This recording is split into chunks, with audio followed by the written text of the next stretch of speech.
I got a disagreement. A responsible person. How many feel that you show that, you convey that you're responsible? Okay. All right. All right.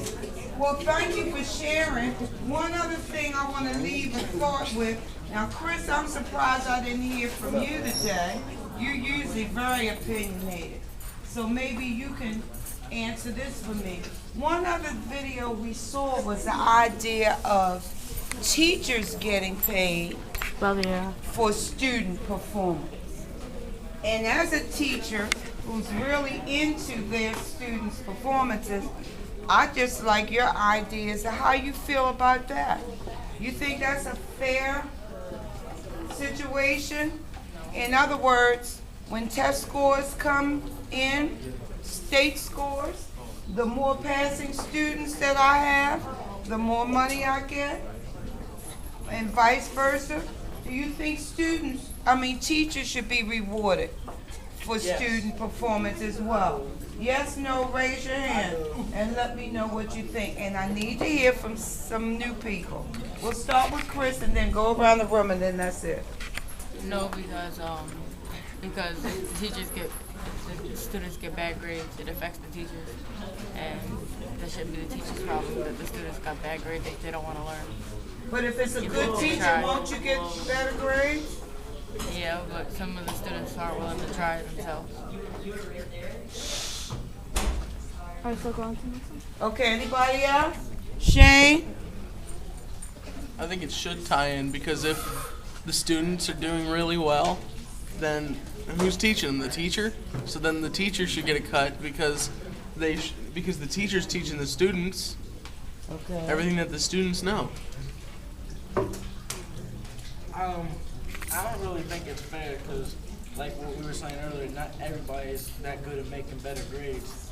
So say, like what we were talking about yesterday, we don't make good enough grades and they take it away from the teachers.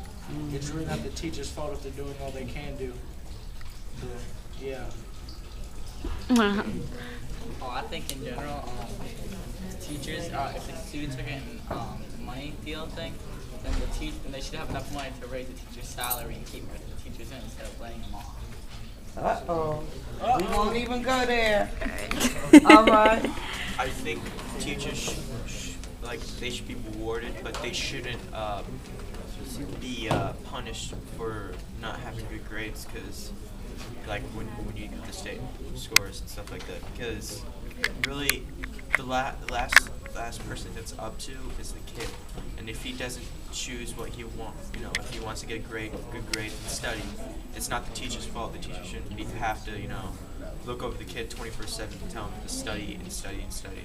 They should just do it by themselves. Very nicely said. Bottom line, it's up to the student, okay?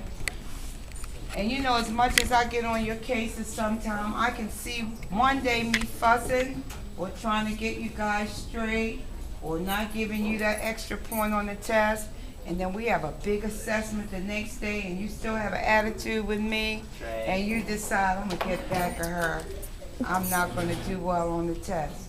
So, it's all kind of dynamics involved. But I want to thank you for sharing. And before we stop, I think Dylan has one more comment. Because the teachers who are good, I've noticed this year, they were getting their jobs taken away.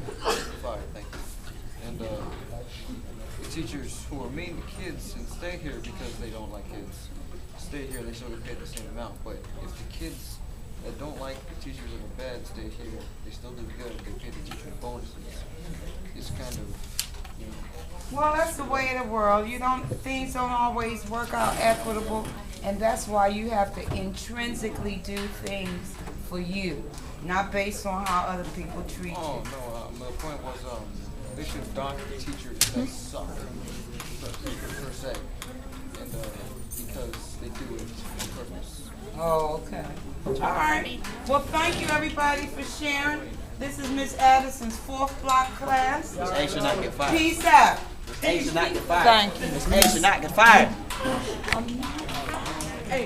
Or get let loose. Thank you. Got my All right, hand we up, have what, Addison. 10 minutes to clean up? What is all this